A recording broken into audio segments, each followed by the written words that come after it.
The Lord be with you. And with your spirit. A reading from the Holy Gospel according to Matthew. Glory to you, O Lord. At that time, Jesus withdrew to the region of Tyre and Sidon. And behold, a Canaanite woman of that district came and called out, "Have pity on me, Lord, Son of David. My daughter is tormented by a demon." But Jesus did not say a word in answer to her. His disciples came and asked him, "Send her away, for she keeps calling out after us." Jesus said in reply, "I was sent only to the lost sheep of the house of Israel." But the woman came and did Jesus homage, saying, "Lord, help me." And Jesus said in reply, "It is not right to take the food of the children and throw it to the dogs." But the woman said, "Please, Lord, even for the dogs eat the scraps that fall from the table of their masters." Then Jesus said to her in reply, "O woman, great is your faith. Let it be done for you as you wish." And the woman's daughter was healed from that hour. My dear friends, the Gospel of the Lord. Praise you, Lord Jesus Christ. Please be seated. Magandang umaga po sa inyo lahat. Mga kapatid, isa sa mga napakagandang kwento po ng ating sa mga buhay ni Jesus ay yung laman ng ating ebanghelyo. Ano nga bang laman ng ating kwento? Paano naging mahalaga yan, Father? May isang babaeng lumapit lang naman sa ating Panginoong Jesus, humihingi ng tulong. Isang babaeng hindi po taga-Israel. In short, hindi po kababayan. Taga-labas, kumbaga.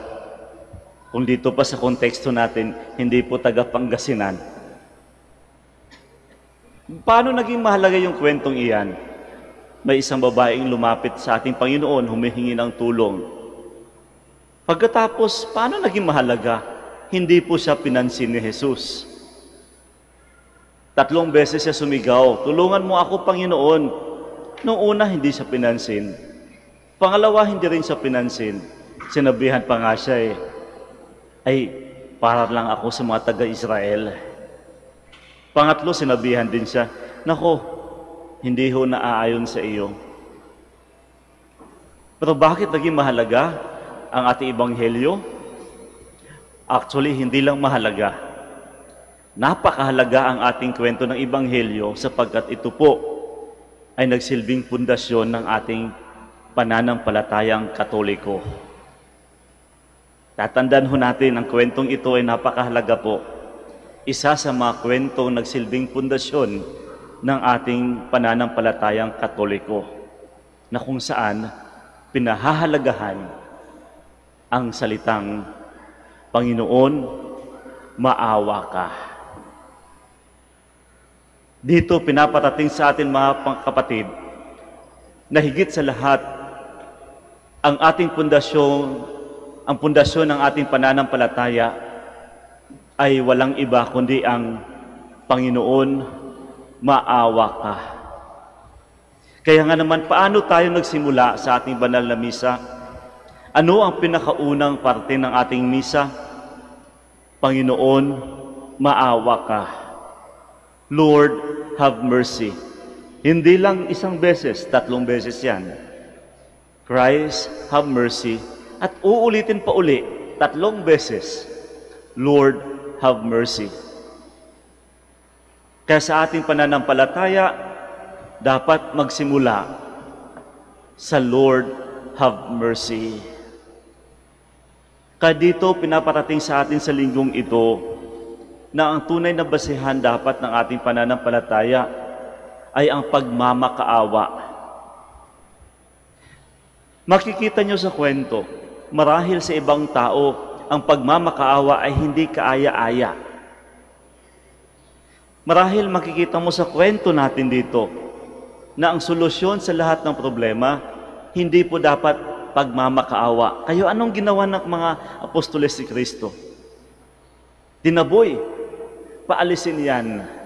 Nanggugulo yan. Marahil ganun din sa ating buhay.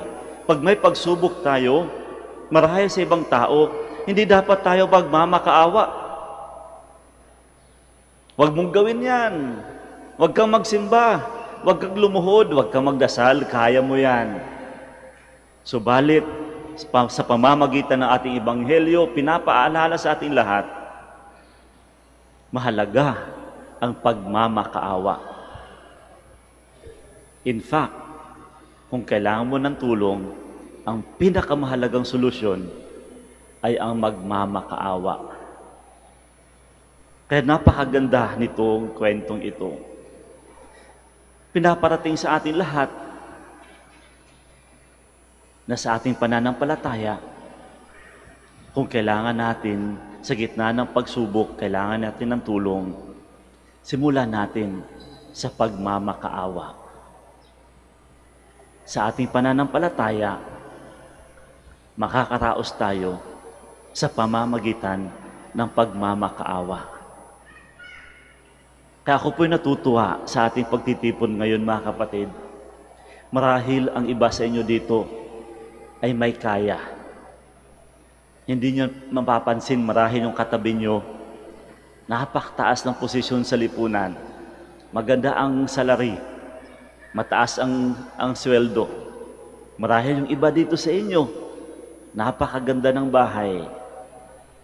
Bagkus natutuwa po ako sapagkat natitipon tayo ngayon sa simbahan. Mga nananampalataya, may isang pananampalataya at nasa gitna ng mga sabihin nating lakas, sa gitna ng pagiging mayaman, sa gitna ng pagiging mataas, nandito tayo ngayon, natitipon, nagmamakaawa sa Diyos. Ito yung kagandahan sa pananampalataya. Kahit maging sino ka man sa lipunan, mataas ka man o hindi, sa pananampalataya, lahat tayo pantay-pantay. Magsisimula sa pagmamakaawa. Ito maganda sa pananampalataya. Sa pananampalataya, alam natin ang iisa. Bukod tanging ang grasya ng Diyos lamang ang makakatulong sa atin. Kaya nga naman, paano tayo tulungan ng Diyos? Magmamakaawa. Kaya sabi ko nga po, marahil sa ibang tao, hindi po kaaya-aya ang pagmamakaawa. Marahil nakakahiya. Nakakahiya, nakakalungkot. Minsan, sige na, pakapala na lang ng mukha. Sige lang. Yun mismo ang nilalaman ng kwento ng Ebanghelyo. Huwag tayong mahiya sa pagmamakaawa. Sige lang, hindi man kaaya-aya sa kapwa minsan, pero sa mata ng Diyos, ang pagmamakaawa ang siyang pinaka-kaaya-aya sa kanyang mata. Nakita niyo yun sa kwento. Persistence sa pagdasal. Hindi nahihiya. At kapag ginagawa natin ito, tsak, makikita yan ng Diyos at kaawaan niya tayo. Ibig sabihin, kapag sinasabi nating awa, hindi pwedeng agad-agad. It will take time. Anong ibig sabihin natin? Hindi naman ibig sabihin nito na tayo pinapahintay. Tinitiyak lang ng Diyos na kapag matanggap natin ang biyayang ito, alam natin na ito ay biyaya. Tinitiyak ng Diyos na kapag matanggap natin ang hinihiling natin, siguraduhin niyang alam natin na ito'y galing sa Diyos. Ito'y makahulugang pagkakataon sa buhay natin. Kaya minsan, binibigay ito sa tuwing tayo ay handa. Kaya kinakailangan natin maghintay. At yun mismo ang konsepto ng pagmamakaawa. Hindi po magiging awa ang isang bagay kung sakaling ito'y ura-urada. It will take time. Kinakailangang maghintay. Kinakailangang hintayin. Sa pananampalataya, ito mismo ang nilalaman nito, ang laging sinasabi sa atin sa ating pananampalataya. It will take time. Hindi pwedeng paglabas ng simbahan, nandyan na agad. Hindi pwedeng paglabas ng simbahan kung kinakailangan mong pumasa sa exam, pasado agad. It will take time. Sinitiyak ng Diyos na tayo rin ay handa. Tinitiyak ng Diyos na buo ang ating motivation. Tinitiyak nito na tama ang nilalaman ng ating puso at isipan. Kaya mga kapatid, sa linggong ito, sana po ay alalahanin natin. Bigyan natin ng pagkakataon ng ating mga sarili. Kumusta nga ba ang aking pananampalataya? Ako na isang Katoliko, paano nga ba ako nananalangin? Ano nga ba ang laman ng aking puso't isipan pagdating sa buhay espiritual? Ano nga ba ang nangingibabaw? Ano nga ba ang nangingibabaw sa aking buhay bilang isang Katoliko? Mga kapatid, dapat ang nangingibabaw nito ay yung pagpapakumbaba. Pagpapakumbaba na humihingi ng awa. Dito mo makikita ang kahalagahan ng ang paghihingi ng kapatawaran sa ating buhay espiritual. Ang buhay pananampalataya ay hindi lamang nabubuo sa paghingi ng tulong sa Diyos. Baka isipin natin, ako'y isang tapat na Katoliko sapagkat ako'y laging nagsisimba at ang laman ng aking pagsisimba ay humihingi lagi ng tulong. Mga kapatid, hindi po. Sana po sa ating pagpunta dito sa Manawag, hindi lamang bitbit ang ating mga kahilingan. Baka masyadong mahaba po yung listahan. Hindi po. Una sa lahat, bago tayo humihingi, dapat humihingi muna tayo ng awa sa Diyos. Huwag nating kalimutang humingi ng kapatawaran sa Diyos. Dito po natin mapapansin kung gaano kahalaga ang sakramento ng paghihingi ng tawad bago tayo tumanggap ng komunyon. Kaya kung ikaw ay isang Katoliko, hindi lamang dapat nagtatapos sa pagsisimba. Dapat tayo rin po ay nangungumpisal. Sapagkat sa pangungumpisal, dito po nangingibabaw ang paghihingi ng awa sa Diyos. Anong unang bahagi ng ating banal na misa? I confess. Humihingi ng kumpisal, nangungumpisal at humihingi ng awa. Kaya pinapaalala sa atin, sabi ko nga po, isa sa mga pundasyon ng ating pananampalataya, hindi lamang lumuluhod, hindi lamang nagsisimba, dapat din po tayo ay mangumpisal. Kailan ba ang huli mong pangungumpisal? Naku, nakakahiya po. Baka naman ang huli mong pangumpisal ay nung kayo ay kinasal. Katoliko ako. Katoliko tayo. Ang sinasabi ng ating pananampalataya, mangumpisal tayo. At least man lang isang beses sa isang taon. Malapit nang magtatapos ang taon. Sana po, bigyan natin ng pagkakataon na tayo mangumpisal. Dito po sa Basilica, every day po, may pangungumpisal. 7:30 ng umaga hanggang alas 8:30 ng umaga. Pangungumpisal. Kaya ito yung sinasabi sa ating ng kwento. More than anything else, bago ang lahat, simulan natin sa pagmamakaawa. At kung meron mang isang structure dito sa ating simbahan, ito po yung sakramento ng pangungumpisal.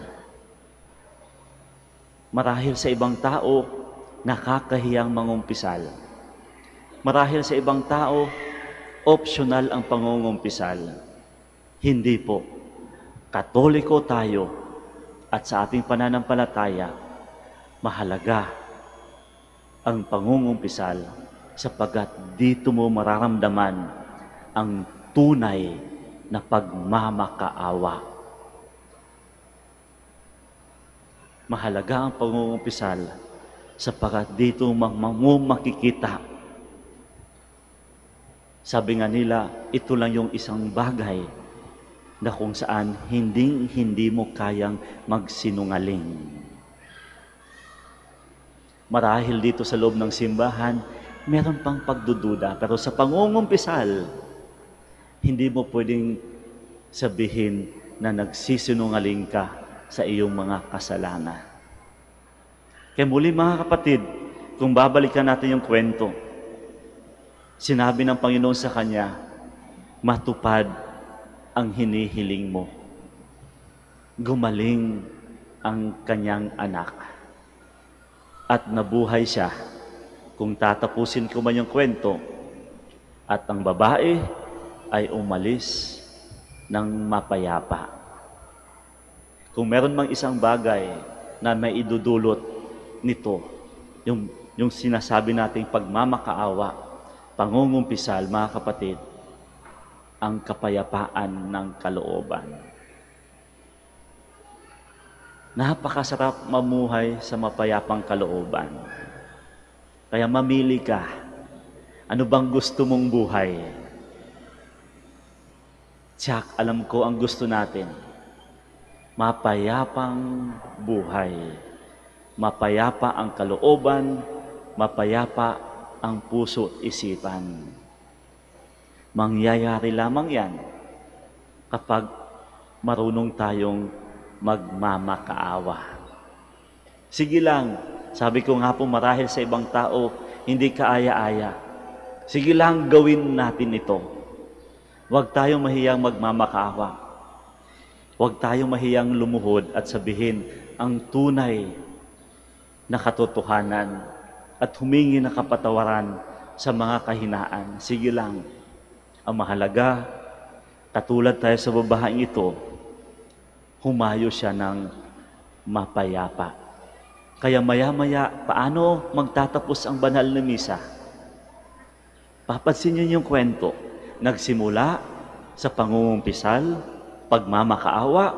Paano magtatapos mamaya sa misa? Humayo kayo ng mapayapa.